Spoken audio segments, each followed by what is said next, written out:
I discovered the terrifying truth behind night shift horrors at the coroner's office. I never should have opened that door. The chill shot through me, a sharp reminder of what lay behind a place where silence screams and shadows linger. My normal routine was shattered that night.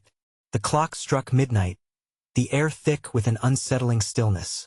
My coworkers joked, laughter bouncing off the cold, sterile walls, but I felt that tightening in my chest, the pulse of dread. The lighting flickered, casting eerie shadows that twisted and danced along the floor. The scent of formaldehyde wrapped around me, a suffocating blanket of death. Whispers clung to the air. Could I hear voices? My hand hovered over the doorknob, trembling. What secrets did that room hide?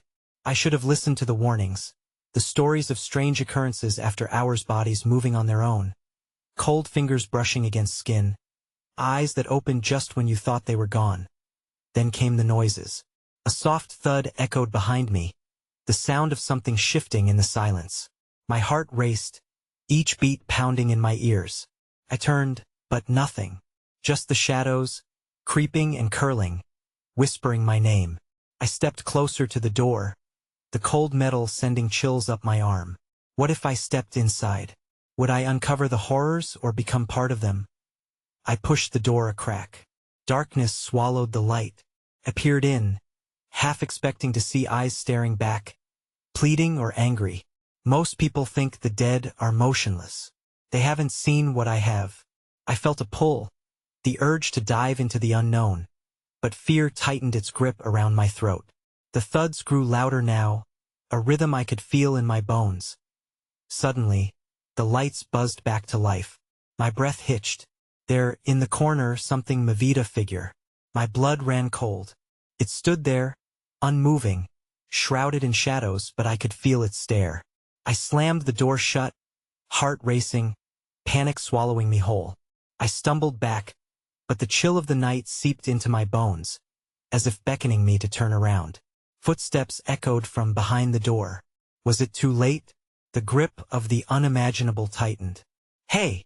Before we continue with this amazing story, I need to give you an important heads up. Many subscribers have reported that YouTube unsubscribed them without warning.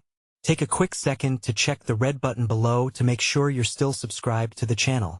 I'd hate for you to miss any of the exclusive content coming soon, and while you're there, smash that like button. It really helps me out with the algorithm. Oh, and tell me in the comments, which city are you watching from? I love getting to know every amazing person who's part of this community. Your participation makes all the difference. Let's connect. The door trembled under the pressure of whatever lurked behind it, the sound of scraping and deep, growling breaths seeping through the crack.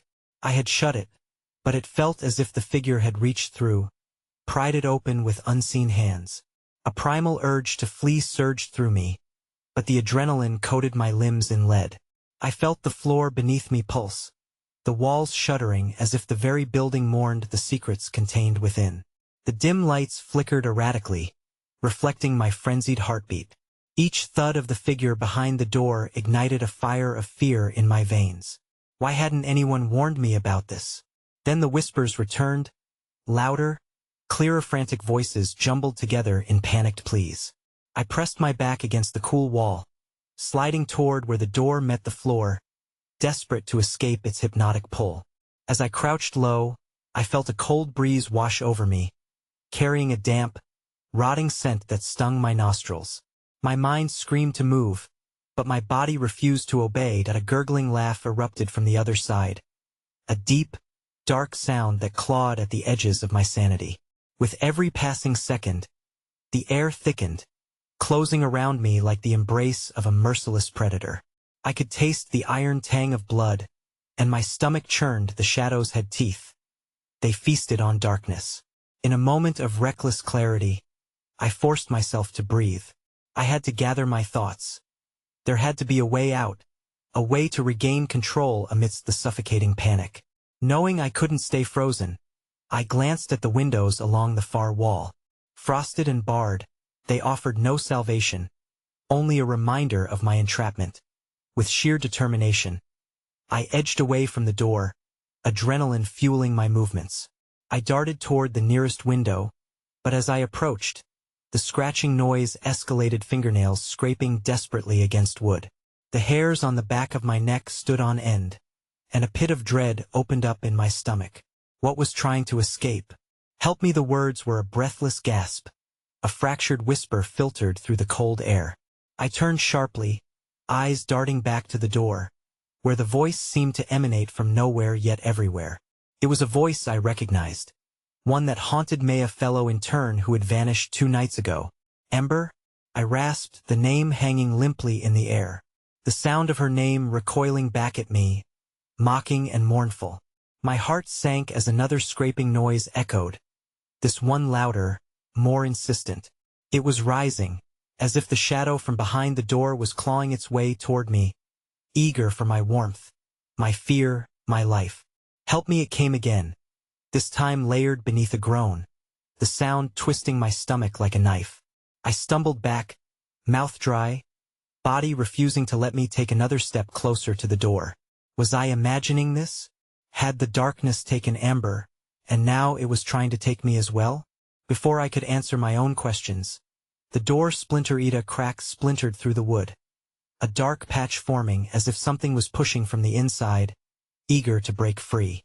The thudding morphed into a rhythm, a heavy pounding that resonated through my beneath a heartbeat. No, a countdown. Let it in. A rash of voices cried, a cacophony of encouragement that filled the air and bathed me in dread. And then, impossibly, an eye appeared through the crack of the door, gleaming, cold and hungry, as if it saw into the depths of my soul. I stood frozen, paralyzed by its gaze, until instinct took hold. With a frantic lurch, I turned and fled toward the exit door, a desperate escape from the darkness that wanted me. But before I could grasp the handle, the door flew open behind me, and the shadows crashed forth, their laughter echoing with insatiable hunger. I didn't turn to look. I couldn't. A surge of terror grounded me to the spot, yet I felt the chill creep up my spine, the presence consuming every ounce of light as the laughter merged with an unearthly wail. And then it hit me, realization that escaping was not an option. But then came the dread. I had left the door wide open. Behind me, I heard the unmistakable sound of cold, uneven footsteps creeping closer into the stillness, and everything around me fractured under the weight of the terror I was about to face. "Come play," it whispered. Then the world went dark. It was as if the darkness had swallowed me whole. I stumbled forward, my hands outstretching into the absence where the safety of the world once existed. Nothing but air, thick and suffocating, pressed against my skin. The shadows with their malevolent glee wrapped around me like a shroud. My heart thundered in my chest, a frantic metronome marking the tempo of the dread that consumed me. And then, just when I thought I could drown in despair, a glimmer of light pierced through the void, a flickering bulb overhead, casting stark silhouettes on the sterile walls. The cold fluorescent light buzzed ominously, barely maintaining a grip on reality, as if some otherworldly power toyed with the threads of this existence, eager for my demise. The echo of those unnerving footsteps, it lingered, each clap growing louder and more deliberate, marking the rhythm of something I couldn't have anticipated, the deliberate pace of a predator drawing near. Shadows twisted and leaped, warping the space around me as if my very presence was a signal for the dark beings to converge. I stumbled toward the light, desperate for its false promise of safety. My breath came in quick gasps, but I kept moving, clawing my way through the dismal corridor, which stretched on endlessly, a black maw aligning itself to swallow me whole. Whispering voices followed me, chants of long-forgotten souls trapped in a liminal state, their wails of despair vibrating against the walls. "Join us! Join us!" Reaching a corner, I nearly slipped on something. Slick blood? I couldn't stay long to question. I barreled around it, my back against the wall, back pressed to the looming threat as I fought to catch my breath. Graffiti marred the walls, scribbled warnings, words I couldn't comprehend in my frantic state, like a cautionary tale. "It knows you. It wants you." Fingers of dread clutched tighter around my throat, squeezing what remained of my sanity. I had to find a way out. Suddenly, a door to my right swung open, inviting me in with an insidious yawn. A flash of instinct propelled me through the threshold. The moments inside the room were blurry, and the air thick with the tang of decay. It was a storage room. Rows of metal drawers lined the walls, their cold surfaces gleaming with a wet sheen under the flickering light. I glanced at one, the label smeared and unreadable, yet a sensation washed over me. Dread dripped from the drawers like venom. Behind me, I heard it again, those footsteps, now much closer, stomping with an unrealistic rhythm, a heartbeat synchronized with my own. I was drawn to the drawers, their metallic forms taunting me as whispers crescendoed into a chorus. Look, look, find us. Each drawer seemed to pulse in time with the oncoming horror, like the gaping jaws of a beast poised to tear into my flesh. With trembling hands, I seized the first one I encountered, haphazardly pulling at the handle. It resisted, rust and age fighting against my frantic will.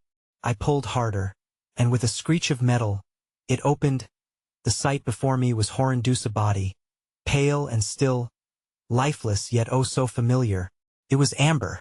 My breath knotted in my throat as I stared down at her, an unholy calm settling in the room. The terror of recognition flooded my veins, a visceral urge to retreat clawing at my mind. This wasn't real. Could it be? My eyes darted towards the door I had hastily exited, the sounds of the footsteps growing, evolving into an inhuman chant. Join us.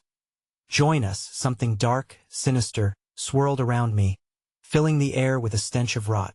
Suddenly, I noticed movement from within the drawer of horror. Amber's eyes snapped open, pitch black and devoid of life yet filled with an insatiable hunger. Terror seized my heart, paralyzing me as she reached out, fingers curling towards me. A ghastly invitation wrapped in the remnants of what she once was. Help me, she rasped, though her voice sounded warped, distorted, an echo of the whisper that enticed me before. The metal drawer creaked, straining as if the dead sought to pull me into its abyss, fusing our fates. The room began to swirl, the world melting into an inky blackness as her gaze bored deeper into my soul. Help! My scream reverberated against the walls, a chorus of my impending doom. Suddenly, the door behind me swung open with a violent gust, cold and furious. All at once, I was engulfed by the shadows, a cacophony of voices laughing and weeping, pulling me toward the darkness. I felt haunted by the realization that I was not the hero in this tale. I was merely another echo in a long line of forgotten souls trapped within these walls. But then, steady, deliberate footsteps emerged from the shadows. They weren't just closed, they were finally here. As I twisted to face the onslaught, a chorus of familiar faces stared back at me. The faces of the lost ones, the interns who had vanished before. Join us, and I heard my voice among them, cleaving through the air. No, no! When I blinked, I found myself staring into darkness once more, the walls encompassing me as the whispers transformed into a shriek, feverish promise of belonging. And then, I felt the fingers of the countless lost reach out for me, pulling me into their eternal embrace. But beneath the wailing, beneath the horror, a single word resonated louder than all the rest. Run. I turned one last time, adrenaline pumping through my veins, racing toward the door where the shadows erupted behind me, their laughter echoing in the void, and as the world faded out, I leaped, desperate to escape what awaited me inside. And then the darkness swallowed the light. The air was thick with an oppressive force as I burst through the door, stumbling into the next room, a small, cramped office cluttered with stacks of old paperwork, medical journals, and a computer that flickered like the remnants of a dying star. The light overhead buzzed, its electrical hum barely piercing the shadowy corners, filled with the damp smell of must and decay. I needed to act quickly. I had no idea how long I could keep ahead of the darkness that clawed at my heels. Heavy breaths escaped me as I surveyed my surroundings, my heart racing in a frantic rhythm. The shadows danced across the walls, grotesque forms with claws that seemed to reach out for me. I pressed my back against the desk, eyes roving across the leering faces of the dead, taped onto the walls in grotesque photographs, their expressions frozen in a final scream. On the desk, a receipt fluttered as if caressed by an unseen hand. I crouched to snatch it up, the ink smeared but still legible. Pick up supplies. Scalpel, vials, and crushed bone. It was signed with a name that sent a chill down my spine. Dr. Harris, the chief coroner. Images of that man, with his cold smile and eyes like dark wells, flooded back. He had a manner that oscillated between genial and terrifying, a man who held power over the dead, indifferent to the lines of morality. The world outside felt so distant then. The voices, I could hear them now, more incessant than before. A maelstrom of calls blending into a singular piercing note. Come back, join us, help us. They began to morph into a rhythmic chant, a maddening mantra that shook my grip on reality. I pressed my palms to my ears in desperation, straining against the cacophony of lost souls. I glimpsed something move in the shadows of the room, a fleeting movement that sent my heart into panic mode again. The flickering light above dimmed momentarily as if a storm cloud had passed overhead, and for a moment, everything went dark. When the illumination returned, I was no longer alone. In front of me stood a figure wrapped in shadow, its features obscured yet horrifyingly familiar. It was a mirrored reflection of myself, a doppelganger born from the darkness, its eyes sunken voids that sipped the light from the room. I fell back, terror flooding through my veins, but the apparition stepped closer, the air thickening with a heavy dread. Why run? It whispered, the words oozing from its lips like venom. They want you. We want you. No, this isn't real. I gasped, scrambling to my feet. I had to escape this nightmare, had to find some trace of sanity within the madness. Across the room, the Philomena file cabinet caught my eye, a towering unit filled with the records of the deceased, their stories trapped within crisp papers. Perhaps there was a clue to this madness, something that hinted at what had happened in this wretched place. I staggered towards it, each step feeling heavier than the last, as the darkness writhed around me. Pulling a drawer open, I was greeted by the scent of rot mingling with dust. My heart pounded as I rifled through the files, skimming over names that pulsed with a quiet terror, victims of strange accidents, medical anomalies, and bizarre cases that made no sense. Each name on the paper dripped with the chilling loss of their stories, lives extinguished in this harrowing abyss. Then it hit me, own name stood out, written in red ink, a horrifying reminder of why I was here. Sarah Thompson, the girl from the last intern cohort, who had vanished just before the midnight shift I had begun. In an attempt to steady myself, I gripped the desk, those echoes of the damned swarming in violent waves like a thunderous storm. A chilling breeze swept past me, carrying the whispers of anguished souls. Find us, help us, solve it. From the shadows, my doppelganger's voice sliced through the air, dripping with mockery. You could save her. You could join us. All it takes is a choice. No. I screamed, the sound ricocheting off the walls like a trapped animal's cry. I needed to focus, needed to find a way to break this cycle. The tread of fate loomed heavier. As I contemplated my next move, suddenly, my vision blurred, the shadows thickened, and in that darkness, I glimpsed the twisted visage of Amber once more, her hollow eyes burning with an insatiable hunger. Help me, she croaked, her voice echoing through the void. But now it wasn't a plea. It felt like a sinister incantation, a summoning of forces beyond comprehension. The ground trembled beneath me as an ominous sound pierced through the fog, rising with an unnatural urgency. Mechanical were followed by the loud clanging of doors. My heart sank. It was the sound of drawers opening, bodies being disturbed. I turned, my breath caught in my throat as I noticed the shadows coalescing around me, forming figures of the dead, their faces contorted with a grief that demanded retribution. Join us, they reached out, undulating forth with the promise of eternal misery. Just then, I caught sight of a hatch in the corner, an escape route painted with fading symbols that gave off a faint glow. But the shadows were pushing forward, suffocating the air between us. I had seconds to decide: flee into the unknown or surrender to the darkness that beckoned me like a lover. As I raced toward the hatch, the darkness pulsed, and from behind me came a laugh, low and resonant, echoing in a fractal of horror as shadows danced in glee. I felt the grip of unseen hands clamp around my legs, pulling me down towards everything I feared, and just as I reached the hatch, something cold wrapped around my wrist, a hand, clammy and lifeless. I looked back, horror etched across my face, as my own reflection reached out from the shadows, a grin morphing into something far older, far darker. Don't leave me, we are one, and with that, the world fractured, spiraling into an abyss. I felt the darkness claim me in its ravenous embrace.